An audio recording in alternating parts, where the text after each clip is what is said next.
அன்பு மாணவர்களுக்கு நேர வணக்கங்களை தெரிவித்துக் கொண்டு அன்றைய பாடவளையிலும் தரம் 7 மாணவர்களுக்குரிய பாடப்பகுதியாக சிலேடை என்கின்ற ஒரு பாடல் பகுதியை சிலேடை தொடர்பாக நாங்கள் பார்க்க இருக்கிறோம். அதனுடைய சிலேடை என்பது சிலேடை ஒரு அணிகள்ல ஒன்று. சிலேடை படிப்பதற்கு முன்பு அணிகளை பற்றி பார்க்க வேண்டும். அணிகளை பற்றி நான் பாடவழியில் சுமார் சிறிது அறிமுகத்தை கொடுத்து கொண்டு அந்த பாடத்தை கூட கடந்து செல்லலாம். அணி தொடர்பாக தனி ஒரு பாடவழியில் அதை பார்க்க இருக்கிறோம். அணி என்ற பிள்ளை தெரியும் உங்களுக்கு. அணி என்பது ஆபரணம் என பொருள்படும். ஒரு அணி ஆபரணம் என்றால் இந்த ஆபரணம் ஒருவருக்கு எதற்கு தேவை? தங்களை அழகுபடுத்தி காட்டுவது. தங்களை என்ன செய்வது? அழகுபடுத்தி காட்டுவது. மற்றவர்கள் முன்பாக ஒரு கவர்ச்சியாக காட்டுவது. மற்றவர்கள் விரும்புகின்ற தன்மையில் எங்களை மாற்றிக்கொள்வதற்கு இந்த அணி பயன்படுகின்றது. அந்த வகையில் இங்க பாத்தீங்கன்னா இலக்கிய நூலுக்குள் அணி என்பதும் அதே விதமாகத்தான். அந்த ஒரு கதையா இருக்கலாம், ஒரு பாடலா இருக்கலாம், அல்லது ஏதோ ஒரு வார்த்தை செயற்பாடா இலக்கியங்களா இருக்கலாம். படிக்கின்ற பொழுது இங்க அணிப்பாவனையில இருக்கின்ற பொழுது அது இனிமையை கொடுக்கும். அதை படிப்பவர்களுக்கு ஒரு ஆசையை கொடுக்கும். மனனம் செய்வர்கள் சிலவரை இலகுவாக மனனம் செய்யக்கூடிய ஒரு நிலையை இந்த அணிகள் உருவாக்கி கொள்ளும். இந்த அணிகளை பற்றி பிள்ளைகள் இந்த அணியை பார்த்தீங்கன்னா இந்த அணியை நான் 2 வகைப்படுத்தலாம். இந்த அணியை 2 வகைப்படுத்தலாம். ஒன்று சொல்லணி, இன்னொன்று பொருள் அணி.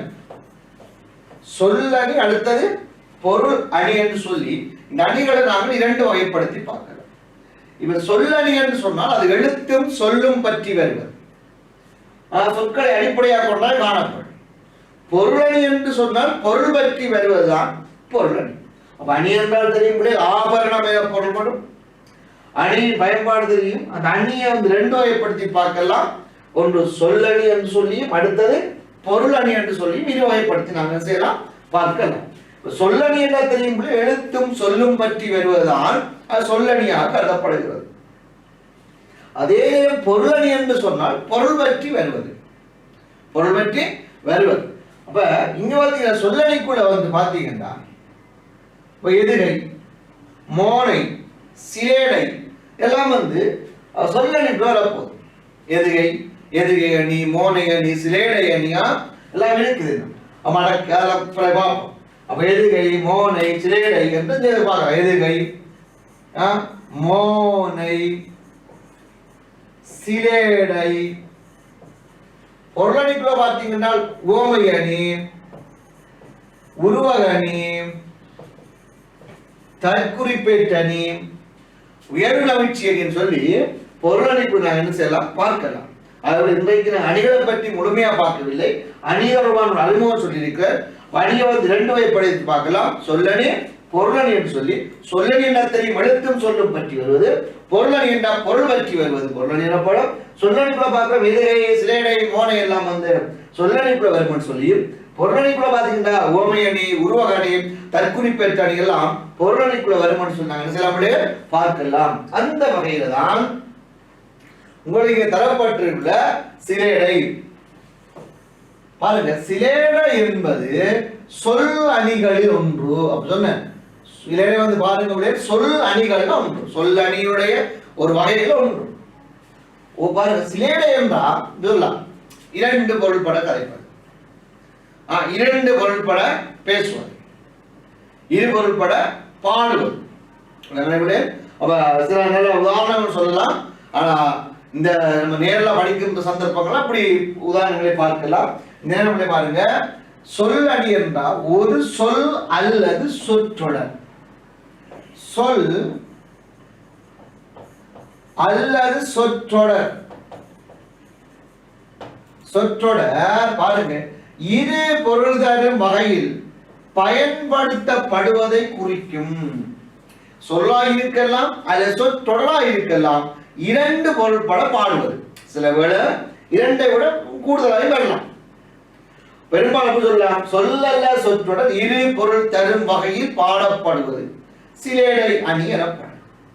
இன்னும் சொல்லலாம், சொல்ல அல்ல சொற்றொடர் இரண்டு அல்லது பல பொருள்பட பாடுன்னு சொல்லலாம். அவங்க பாடத்தை படித்து போட்டு பாருங்க, ஒரு சொல் அல்ல சொற்றொடர் இரு பொருள்பட பாடப்படுவதுதான் சிலேடை அணி எனப்படும்.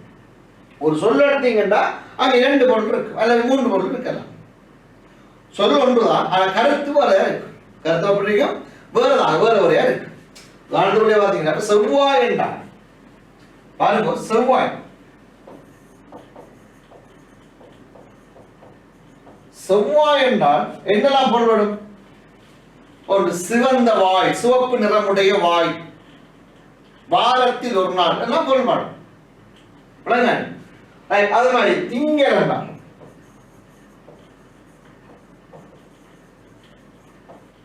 என்னெல்லாம் பொருள்படும்? நிலவை சொல்லலாம், வாரத்தில் ஒரு நாளை சொல்லலாம், மாதம் ஒன்றும் சொல்லலாம். என பாடு 10 திங்கள் சுமந்து பெற்றெடுத்தவளானே என்று 10 திங்கள்னா 10 மாதம் என்று பொருள்.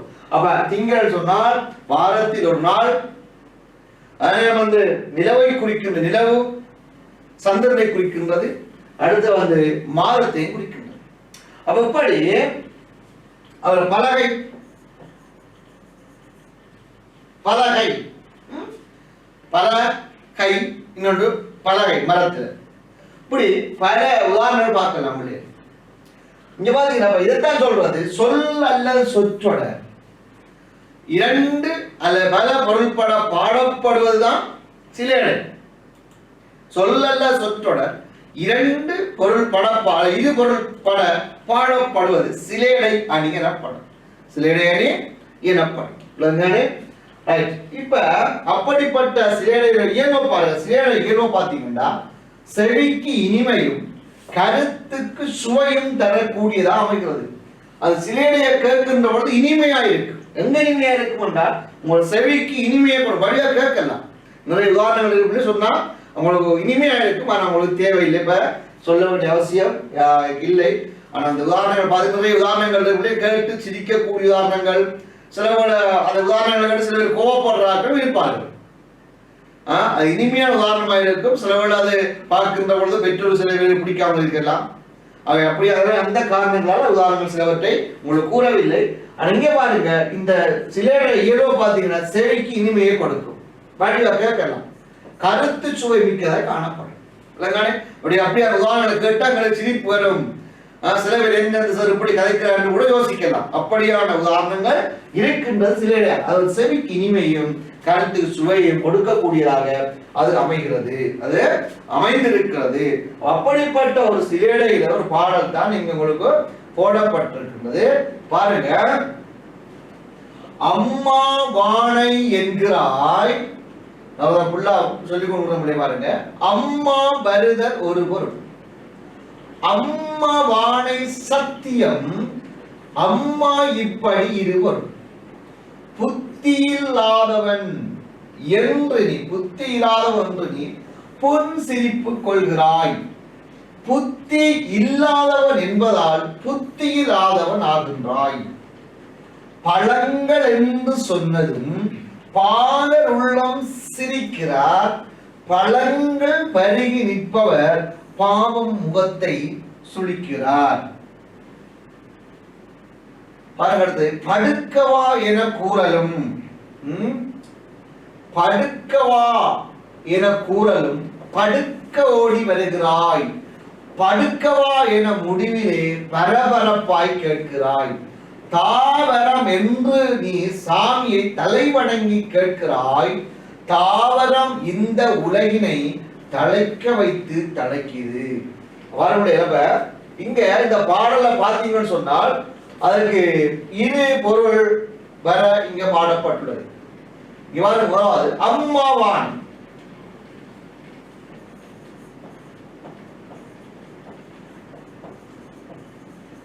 அம்மாவானை, அம்மாவானுக்கு இரு பொருள். அம்மாவானுக்கு என்னென்ன பொருள் கொடுக்குறாங்க? ஒன்று பாருங்க, அம்மா வருதல், அம்மா வருதல். இன்னொன்று என்ன? சத்தியம், அம்மா மீது சத்தியம். அம்மாவான என்கிறாய், அம்மா வருதல் ஒரு பொருளா?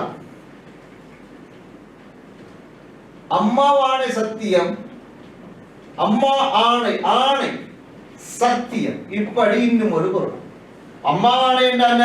உன் அம்மா வருதல், இன்னும் அம்மாவை சத்தியம் சொல்லுவீங்க. அப்ப அம்மா சத்தியம். அப்ப அம்மாவானை என்பது இரு பொருள்பட இங்கு வாடப்பட்டிருக்கிறது. அடுத்து பாருங்க, புத்தி இல்லாதவன்.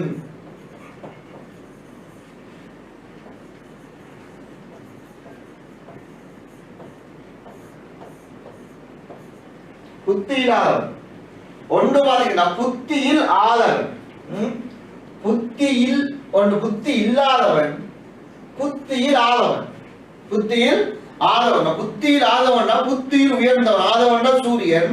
புத்தியில் ஆதவன்டா புத்தியில் ஆதவன்.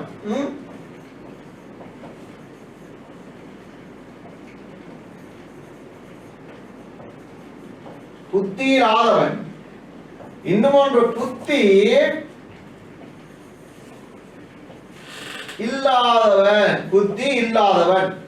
புத்தி இல்லாதவன் பிள்ளைகள் பாருங்க, இரண்டு பொருள் சொல்றாங்க. ஒன்று புத்தியில் ஆதவன், புத்தியில உயர்ந்து இருக்கிற சூரியனை பதில் உயர்வாய் இருக்கு. அப்ப இங்கு சொல்ல வர விடயம் புத்தியில் ஆதவன், புத்தியில் உயர்ந்தவன். சூரியன் எப்படி உயர்வாய் இருக்கின்றோ அதே போல குறிப்பிட்ட புத்தியில் உயர்ந்திருக்கிறான். அதனால அவர் சொல்ற புத்தியில் ஆதவன். இன்னொன்று பாருங்க, புத்தி இல்லாதவன், புத்தியே இல்லை, அவனுக்கு என்னல புத்தி என்றதே இல்லை. சொல்லுவா மூளை இல்லைன்னு சொல்லுவாங்க. உங்களுக்கு புத்தியே இல்லை. அதான் புத்தி இல்லாதவன் என்றால் இரண்டு பொருள், புத்தி இல்லாதவன், இன்னொன்று புத்தி இல்லாதவன். புத்தி இல்லாதவன் என்று இந்த பொருள். அடுத்த பாருங்க, பழங்கள். மூன்றாவது பார்த்தீங்கன்னா பழங்கள்.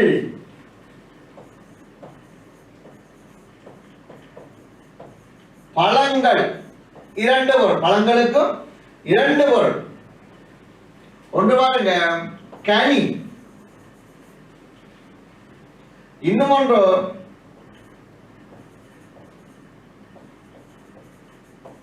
பழங்கள், பழைய கல். பாருங்க, பழங்கள் என்று சொன்னது பாலர் உள்ளம் சிரிக்கிறார். பழங்கள் கனிகள், பழங்கள் பால குழந்தைகள் சிரிப்பார். இன்னொன்று பழங்கள் பருகிப்பவர், பழைய கல், புளித்து போன கல். முகத்தை சுளிக்கிறார்களாம்.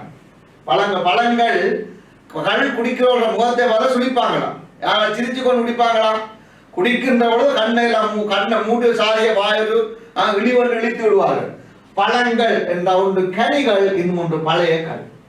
இன்னும் ஒன்று பழைய கல் என்று நாங்கள் என்ன செய்யலாம், பொருள் கொள்ளலாம். சரிதானே? அடுத்து பாத்தீங்கன்னா பிள்ளைகள், படுக்கவா.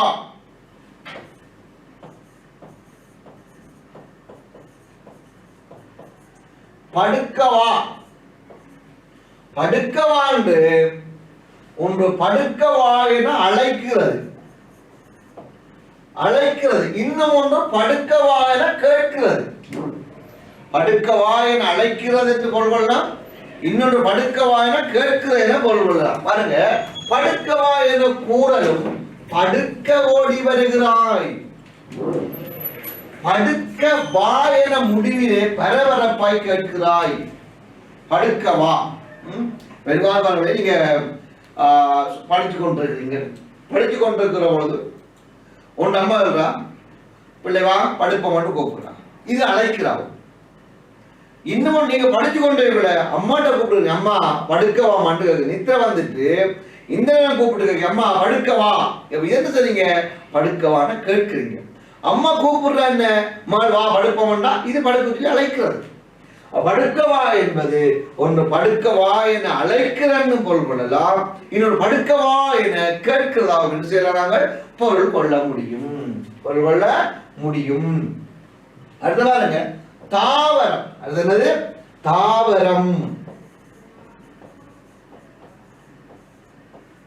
தாவரம். இப்ப என்னதெல்லாம் தாவரம் என்றா ஒன்று வரம் தா என பொருள் கொள்ளலாம், இன்னும் ஒன்று தாவரம், இந்த பச்சை பசலா காணப்படும் தாவரம்.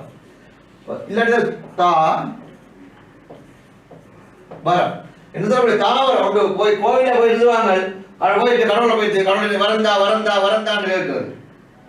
தாவரம் வரந்தாப்பா வரந்தா, எனக்கு ஒரு வரந்தா. அப்ப தாவரம் இன்னொரு தாவரம் பச்சை பசல் காணப்படுது. அப்ப இங்க பாத்தீங்கன்னா தாவரம் என்ன வரந்தா என்ன கேட்கறது, தாவரம் கேட்கறது. தாவரம் தெரியும் பச்சை பசலாக காணப்படுவது. அப்ப இந்த பாட்டுல பாத்தீங்கன்னு சொன்னால் சிலேடைகள் காணப்படுகிறது. சிலேடை. அப்ப இந்த பாட்டுல இடம்பெற்ற சிலேடைகளை பாத்தீங்கன்னா அம்மாவானை, அம்மாவானை, இரண்டாவது புத்தி இல்லாதவன், பழங்கள், படுக்கவா, தாவரம். அப்ப இந்த 5 சொற்கள் பாத்தீங்கன்னா இந்த 5 சொற்களும் இந்த பாட்டில் இடம்பெற்றுள்ள சிலேடைகள்.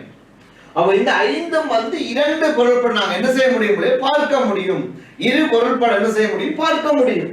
அம்மாவாணி என்ற அம்மா வருத, இன்னும் அம்மாவின் சத்தியம். புத்தி இல்லாதவன் ஒன்று புத்தியில் ஆதவன், புத்தியில உயர்ந்தவன், புத்தியில் சூரியனை போன்றவன். இன்னொரு புத்தி இல்லாதவன்டா புத்தியே இல்லாதவன். பழங்கள் என்றால் ஒன்று கனி, இன்னொன்று பழைய கல். படுக்கவா என்றால் படுக்கவா என கேட்கிறது, அம்மா படுக்கவா என்று கேட்கிறது, மகள் படுக்கவா என்று கூப்பிடுறது. அடுத்து தாவரம் என்றால் இறைவன் போய் கடவுளை வரந்தான்னு கேட்கிறது தாவரம். இன்னும் ஒன்று பச்சை பசலாக காணப்படும், இந்த உலகத்திலே செழிப்பாக காணப்படும், அது தாவரம். அப்ப இப்படி சொற்கள் இரு பொருள்பட பாடப்படுவதாம் பிள்ளைகள் சிலேடை என அழைக்கப்படும். அதான் இந்த பாடல்ல சிலேடைகளாக இடம்பெற்றுள்ளது, சிலேடைகளாக இடம்பெற்றுள்ளது. பாருங்க, நான் சொன்ன செவ்வாய், நான் சொன்ன செவ்வாய் என்றால் என்ன, 2 பொருள் பார்க்கலாம். ஒன்று என்ன, சிவந்த வாய் என்று பார்க்கலாம், வாரத்தில் ஒரு நாள் என்று பார்க்கலாம். இன்னொரு செவ்வாய்க்கு போகணும்னு சொல்லுவாங்க, செவ்வாய் கிழக்கு கால் வைக்க போறாங்க, அப்படி பார்க்கலாம். அப்ப இங்க செவ்வாய் என்பது 3 விதமான பொருளை நாங்கள் என்ன செய்யலாம், தருகிறதாக பார்க்க முடியும். அதே போல சொன்ன திங்கள், இதை எப்படி பார்க்க முடியும், வாரத்தில் ஒரு நாள், வாரத்தில் ஒரு நாள், இன்னொன்று சந்திரன், இன்னும் ஒன்று மாதம். பாத்தீங்கன்னா திங்களை பாத்தீங்கன்னா திங்கள் என்ன சொல்லலாம், திங்கள்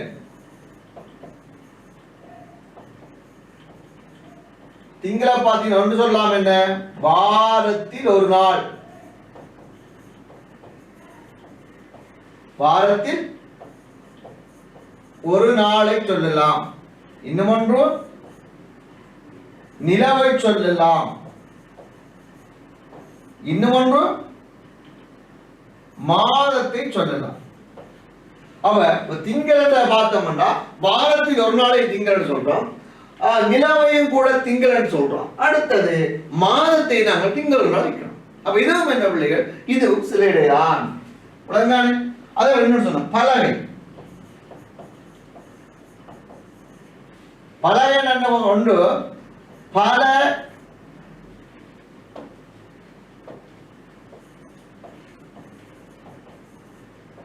ஒன்று பல கை என்றால் நிறைய கைகள், பல கை. இன்னும் ஒன்று இந்த மரத்தில் செய்யப்பட்ட பலகை, மரத்தை வெட்டி எடுக்கிறது பலகை என்று நாங்கள் என்ன செய்யலாம், பொருள் கொள்ளலாம். விளங்காது. இன்னொன்று சொற்கொடலான்னு பார்த்தோம்னா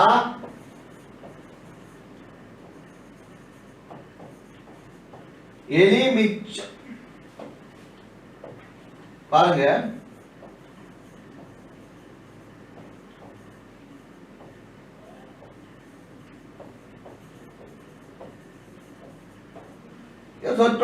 எலுமிச்சம்பழம் கவனம். எலுமிச்சம்பழம் கவனம் என்ற பிள்ளைகள் எப்படி பார்க்கலாம், ஒன்று எலி மிச்சம் பழம் கவனம் என்ற எலுமிச்சம்பழம் கொண்ட எலி, எலி தெரியும், மிச்சம் நிறைய சொல்லலாம். எலி நிறைய இருக்கிறது, பழத்தை கவனமா வைன்னு சொல்லலாம், பழத்தை கவனமா வைன்னு சொல்லலாம். இன்னும் ஒன்று பார்த்தோம்னா எலுமிச்சம்பழம், எலுமிச்சம்பழம் தெரியும் தானே, எலுமிச்சம்பழம் கவனம் அவைன்னு சொல்றது. அப்ப இது ஒரு பொருள். இங்க பாத்தீங்கன்னா எலுமிச்சம்பழம் கவனம்டா ஒன்று எலி மிச்சம் மிகுதியா இருக்குது பழம் கவனம் என்ற ஒரு பொருள் கொள்ளலாம். இன்னும் ஒரு பொருள் சொல்றாங்க எலுமிச்சம்பழம் கவனம் என்று கூட என்ன செய்யலாம், பொருள் கொள்ளலாம், பொருள் கொள்ளலாம். இதெல்லாம் வந்து என்னது, சிலேடை. எல்லாம் என்னது, சிலேடை என்று நாம் என்ன செய்ய முடியும், பார்க்க முடியும், பார்க்க முடியும். இன்னும் போயிட்டு கொஞ்சம் லாம்பண்ணை தான், கொஞ்சம் லாம்பண்ணை தான் என்றால் பாருங்கள், கொஞ்சம் லாம்பண்ணை தான், லாம்பு எண்ணெய் தான், கொஞ்சம் லாம்பெண்ணெய் தான் என்ற இரண்டு விதமான பொருள் வாக்கள். ஒன்று கொஞ்சலாம், கொஞ்சலாம் பெண்ணை தா என்று பார்க்கலாம், கொஞ்சலாம் பெண்ணை தா. இன்னும் ஒன்று கொஞ்சம் லாம்பு எண்ணெய் தான். இந்த விளக்குக்கு ஊத்துற எண்ணெய் நாங்க ஒரு பேர் மண்ணெண்ணெய் என்று சொல்லுவாங்க, லாம்பெண்ணெய்னு சொல்றது, லாம்பு எண்ணெய். பெரும்பாலும் மண்ணெண்ணெய் தான் லாம்பெண்ணெய் சொல்லுவாங்க. தேங்காய் எண்ணெய் ஊத்துற தேங்காய் எண்ணெய் கேட்பாங்க, அதை வந்து லாம்பெண்ணெய் சொல்றது. கொஞ்சம் லாம்பெண்ணெய் தான்டா. இன்னும் இரண்டு பொருள் பார்க்கலாம், கொஞ்சம் லாம்பு எண்ணெய் தான், கொஞ்சம் லாம்பெண்ணெய் தான். இன்னொன்று கொஞ்சலாம் பெண்ணெய் தான் என்று மனுஷலாம் பொருள் கொள்ளலாம். இதைத்தான் சொல்ல முடியும் என்னன்னு சொல்லி சிலேடை என்று அழைக்கிறது. சொல்ல என்னென்று சிலேடை என்று அழைக்கிறது. விளங்க, ஆடை இல்லாமல் பால்தான் பாருங்க, ஆடை இல்லாமல் பால்தான், ஆடை இல்லாமல் பால் தான். ஒரு ஆள் பசுப்பால் காய்ச்சி கொண்டிருக்க போயிட்டு கேட்குறீங்க, ஆடை இல்லாமல் பால் தான். இரண்டு விதமாக நாங்கள் என்ன செய்ய முடியும், பொருள் கொள்ள முடியும். அது பார்க்கிறவங்க விலகி கொள்றவங்க மனதை பொறுத்து இருக்கும். ஒன்று ஆடை இல்லாமல் என்றால் அந்த மேலுக்கு பால் காய்ச்சது மேலுக்கு ஒரு ஆடை இருக்கு தானே, அந்த ஆடையை நீக்கி விட்டு பாலைத்தா என்ற ஒரு பொருள் கொள்ளலாம். இன்னும் ஒரு ஆடை இல்லாமல் பால்த்தாண்டா, உடுப்பு இல்லாமல் பால்த்தா என்ன செய்ய முடியும் பிள்ளைகள், பொருள் கொள்ள முடியும், பொருள் கொள்ள முடியும். இதைத்தான் சொல்லுவது சிலேடை என்று. எதான் சொல்லுவது, என்னது சிலேடை என்று. அப்ப சிலேடை என்ற பிள்ளை பாருங்க, சொல் அல்ல சொற்றோட இரு பொருள் படம் பாடப்படுவது சிலேடை எனப்படும். சொல் அல்ல சொற்றோட இரண்டு அல்லது பல பொருள் பட பாடப்படுவதும் சிலேடை என நாங்கள் என்ன செய்ய முடியும், அழைக்க முடியும். இந்த சிலேடை வந்து பார்த்தீங்கன்னா சொல் அணிகள்ல ஒன்று என கூறப்படுகிறது. அணிகளை வந்து நாங்கள் எத்தனையா பிரித்து பார்க்கலாம், இரண்டாக பிரித்து பார்க்கலாம். ஒன்று சொல்லணி, அடுத்தது பொருளணி. சொல்லணி அடுத்தது பொருளணி. சொல்லணி என்ற பிள்ளைகள் சொல் எழுத்தும் சொல்லும் சொல் பற்றி வருவது, பொருளணி என்ற பொருள் பற்றி வருவது. அந்த வகையில இந்த சிலேடை வந்து சொல் அணிகள் ஒன்றாக கருதப்படுகிறது. இந்த சொல்ல சிலேடையோட இயல்பை பார்த்தீங்கன்னா செவிக்கு இனிமையும் கருத்துக்கு சுவையும் தரக்கூடியதான். செவிக்கு இனிமை, கேட்க கேட்க கேட்கலாம் போலவே இருக்கு. உதாரணங்களை பார்க்க பார்க்க ஆசிரியத்தான் இருக்கும். என்ன அழகான உதாரணங்களா இருக்கும். உதாரணங்கள் சில பேருக்கு இனிமையா இருக்கும், சில பேருக்கு அது கோபத்தை வர வைக்கக்கூடியவாறு உதாரணங்கள் இருக்கு. அப்ப பாருங்க, சிலேடையுடைய இயல்பாக வந்து சிலேடையின் இயல்பை கேட்டீங்கன்னா செவிக்கு இனிமையை கொடுக்கக்கூடியது, கருத்து சுவையை தரக்கூடியது, கருத்துல சுவையை தரக்கூடியது. இதான் பிள்ளை வந்து சிலேடை. நாங்க சிலேடை என்ற பாடலை தான் பார்த்திருக்கிறோம். நாங்க பாடலில் காணப்படுற அணிகளை பார்த்திருக்கிறோம். அணி தொடர்பாக நாங்கள் வேறு வகுப்புல பார்க்க இருக்கிறோம். அது விட சிலேடை என்ற பகுதி விளங்கியிருக்கும் என நினைக்கிறேன். இங்க பாத்தீங்கன்னா இங்க பாருங்க, வானை, அம்மா வானை வந்து அம்மா வானை,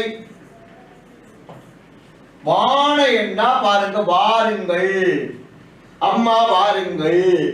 அம்மா ஆணை என்றா சத்தியம் அல்லது கட்டளை.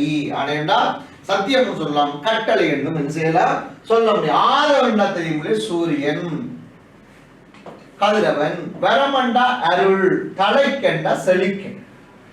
சரிதானே? இங்க பாருங்க, புத்தி இல்லாதவர் வினா கிடைத்தல் பயிற்சியை பாருங்க. புத்தி இல்லாதவன் என்பது, புத்தி இல்லாதவன் என்பது தரும் இரு பொருள்களையும் எழுதுக. புத்தி இல்லாதவன் என்பதால் இரண்டு பொருள் என்ன, ஒன்று புத்தியில் ஆதவன், இன்னொன்று புத்தி இல்லாதவன். புத்தியில் ஆதவன் புத்தியில் சூரியனை போன்றவன், புத்தியில் உயர்ந்தவன் என்ற பொருள். இன்னொன்று புத்தியே இல்லாதவன்.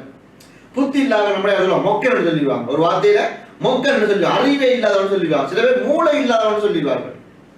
மூளை எல்லாருக்கும் விடுக்கு, அந்த மூளை செய்ய போறதா அவங்களுக்கு பிரச்சனை. ஓகே, அடுத்த குழந்தைகளது உள்ளம் எப்போது சிரிக்கிறது என்றால் பாட்டை பாத்தீங்கன்னா குழந்தைகள் உள்ள எப்போது சிரிக்கிறது பாருங்க. பழங்கள் என்று சொன்னது எப்போ? பழங்கள் என்று சொன்னது பாலர் உள்ளம் சிரிக்கிறார். பழங்கள் கனிகளை பற்றி, கனிகளை சொன்னாலே அவன் சிரிப்பு தான்.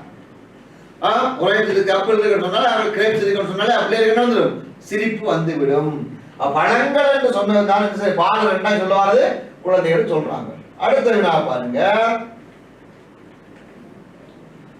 கவிதையில் கூறப்படும் தாவரத்தின் பயன்பாட்டினை குறிப்பிடுக. இந்த கவிதையில் குறிப்பிடப்பட்டுள்ள தாவரத்தினுடைய பயன்பாடு இங்க பாருங்க. தாவரத்தினுடைய பயன்பாடு அதாவது சொல்லப்படும் பாருங்க.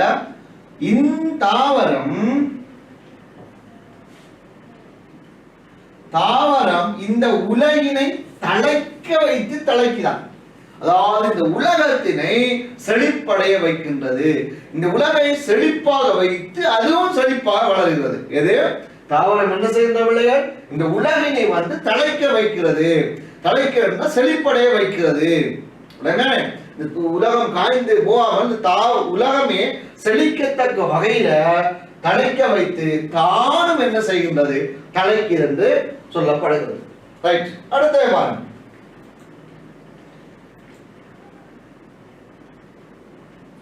இக்கவிதையின் மூலம் கவிதை மாஸ் எதனை வெளிப்படுத்த முனைகிறார்?